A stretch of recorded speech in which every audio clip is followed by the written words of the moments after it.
Hey everyone, so it's about 9 o'clock in the morning and I thought I would just hop on here to show you guys that even though I'm officially done the potato cleanse, I will never be done eating potatoes.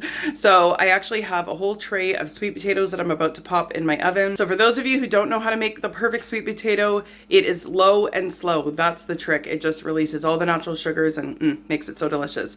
So anyways, I'm throwing in some sweet potatoes so that I can have some for my dinner tonight, as well as I'm going to be showing you 3 of my favorite sweet potato desserts.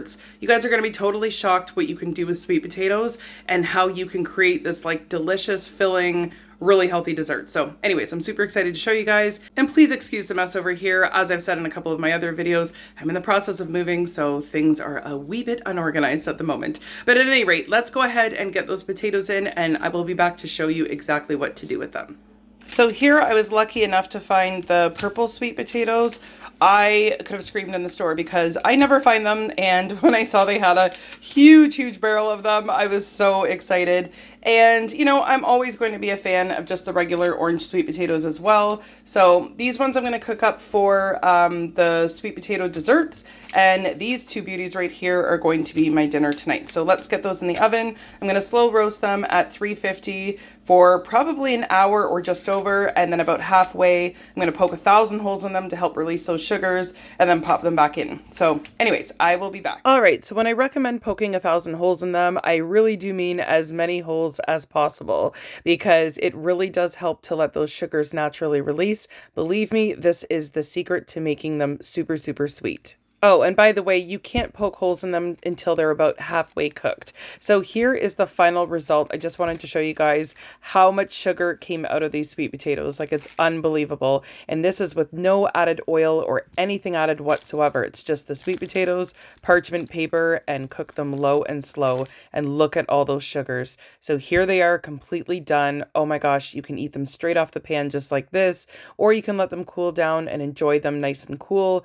Either way, they are so good, so much better than the Instant Pot or steamed if you're looking for them to be sweet. Okay, so before I show you what to do with those sweet potatoes, I have a very limited time special to offer you in the spirit of me completing my 1 month of eating potatoes as my main starch, and that is that my brand new book called Spud Skinny, containing all low-fat potato recipes, as well as my Shake Off the Weight ebook containing all my fiber protein shakes, are on sale for only $8 for the next 24 hours only. The original price on my brand new book is $16.99, so that goes to show that you are getting both books for only a fraction of the cost. If you want to take advantage of this sale, the link can be found in my description box below. All right, so the sweet potatoes are done. They're nice and cool. So I'm going to show you 3 recipes that I was enjoying while I was following the potato diet, and I actually lost 6 pounds in 7 days.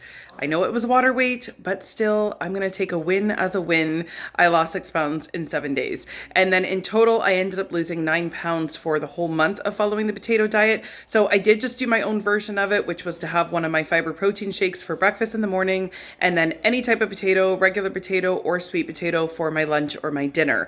Now, I'm officially done this potato diet, but I will certainly be still eating a ton of potatoes because hands down, they are the easiest food for weight loss.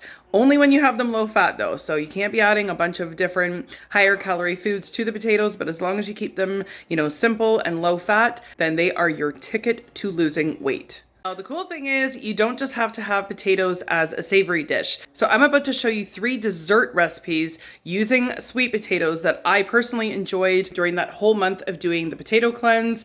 And I'm going to continue to enjoy these recipes as well. Like, my kids even love them. They're super delicious, low fat, and honestly, you just can't go wrong. So anyways, let's jump in the kitchen and I'm going to show you how to whip up these 3 recipes. They're super easy so that you can enjoy them too. All right, so before we jump into these recipes, I just wanted to let you know, if you already have a copy of my brand new Spud Skinny book, all 3 of today's recipes can be found in that book. And if you don't have the book, then you can take advantage of that sale I just told you about. Or alternatively, you can follow along to the rest of this video and get them here completely for free. All right, so the first recipe I'm showing you here is my chocolate coffee pudding. This one is so delicious. Now, normally I like to use a food processor, but unfortunately mine just recently died, so I had to kind of fight with my blender to get it the consistency that I wanted it to be, but the goal is to get this as smooth as possible. So if you have a food processor, definitely use that. Also, don't be afraid to just add a little bit of water to get things blending if all you have is a blender. So for this recipe, I used 1 cup of sweet potato that's already been cooked, 1 to 2 tablespoons of maple syrup, depending on how sweet you want it, 1 tablespoon of cocoa powder or cacao powder, 1 teaspoon of vanilla extract, a half a teaspoon of decaf instant coffee, and a sprinkle of decaf coffee for some garnish. This dessert is obviously perfect for those of you who are a chocolate lover or a coffee lover, or of course both. And I have to say that this chocolate pudding is best served when it's really, really cold.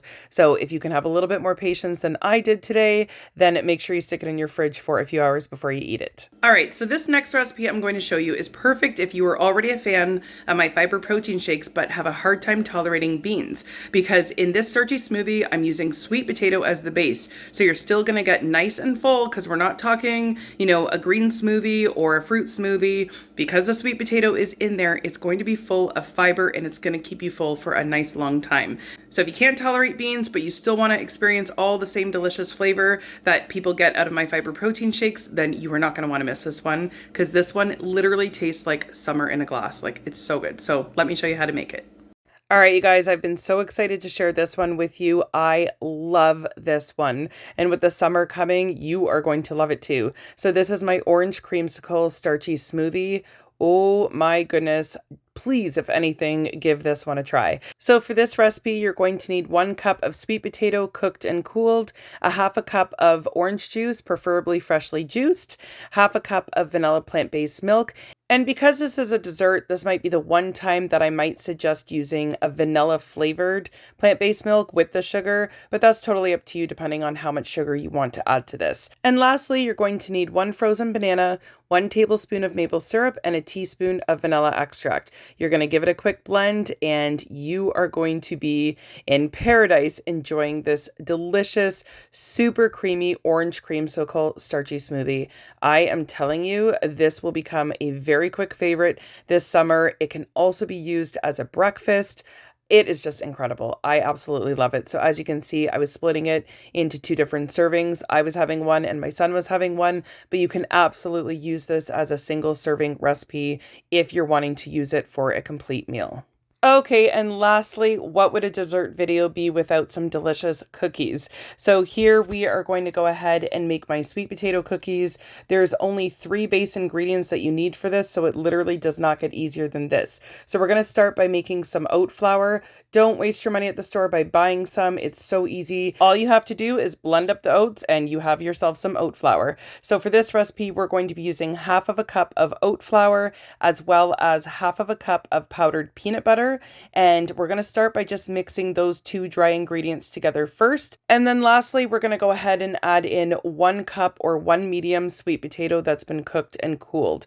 So we're just going to fold that sweet potato into this flour and mix it up really good. Now, I was actually able to mix it fairly well just using my spoon. However, I have made this recipe a handful of times now, and sometimes I just get in there with my hands and find that even a lot easier. But anyways, you decide how you want to mix it. Just make sure it's mixed really well. And like I said, this recipe actually only calls for 3 base ingredients. However, if you do want to sweeten it up a little bit, you can go ahead and add some vanilla extract or some maple syrup or any sweetener of your choice. I just wanted to keep this recipe super, super simple. And for those of you who don't like a lot of sugar, I thought I'll just leave it out and then you can go ahead and decide either way you want it. So here I thought that I had my camera filming, and unfortunately I realized when I was completely done that the camera was not turned on. So unfortunately you didn't get to see me do it, but basically all you have to do is just roll them up into small balls, press them down. I just use my fingers this time to press it down. You can use a fork, but I would recommend standing close to